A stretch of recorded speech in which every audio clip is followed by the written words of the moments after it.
Hello everyone, welcome to my channel. This is Anusha. దేశవ్యాప్తంగా ఎన్నో అంశాలు జరిగాయిలే, కానీ ఈరోజు నేపాల్ దేశంలో ఏం జరుగుతుందో చూద్దామా.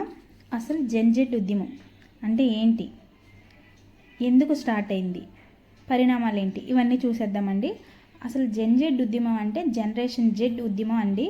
అంటే 1995 to 2010 మధ్యలో పుట్టిన యూత్ మొత్తం ఈ ఉద్యమానికి జనరేషన్ జెడ్ ఉద్యమం అని పేరు పెట్టుకున్నారనమాట. అసలు ఈ ఉద్యమం ఎప్పుడు స్టార్ట్ అయిందంటే సెప్టెంబర్ 8న స్టార్ట్ అయిందండి.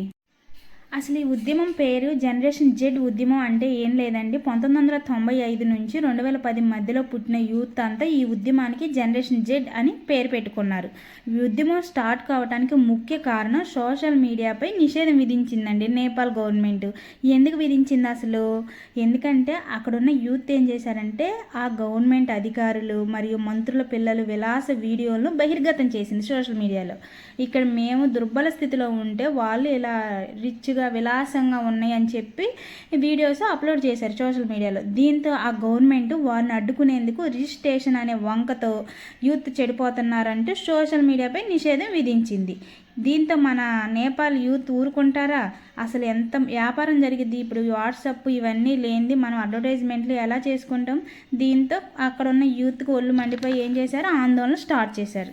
ఈ ఆందోళనలో భాగంగా పోలీసులకి అక్కడున్న యూత్కి మధ్య జరిగిన ఆందోళనలో భాగంగా 19 మంది పౌరులు చనిపోయారనమాట. అదే యూత్.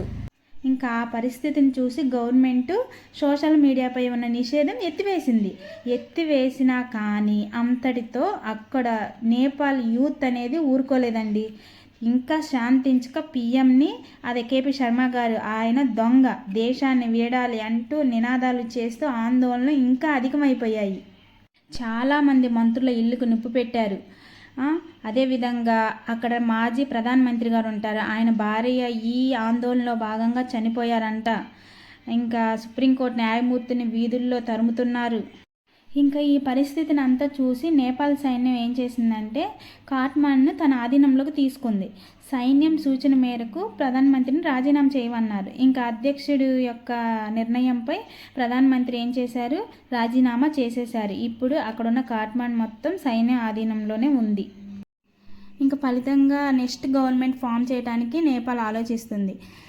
దీని నుంచి అసలు ఏం నేర్చుకోవాలి ప్రపంచం అంటే, అధికారం చేతిలో ఉంది కదా అని రాజకీయ నాయకులే కానీ గవర్నమెంట్ అధికారులే కానీ ఎవరైనా కానీ ఇష్టం వచ్చినట్లు ప్రవర్తిస్తే రేపు పౌరుల చేతిలో దెబ్బ తినక తప్పదు. ఇంకా నా వీడియోలో కనుక మీకు ఏమన్నా మైనస్లు మిస్టేక్లు ఉంటే క్షమించండి. నా ఛానల్ కనుక నచ్చితే మర్చిపోకుండా సబ్స్క్రైబ్ చేయండి, కామెంట్ చేయండి, లైక్ చేయండి, షేర్ చేయండి.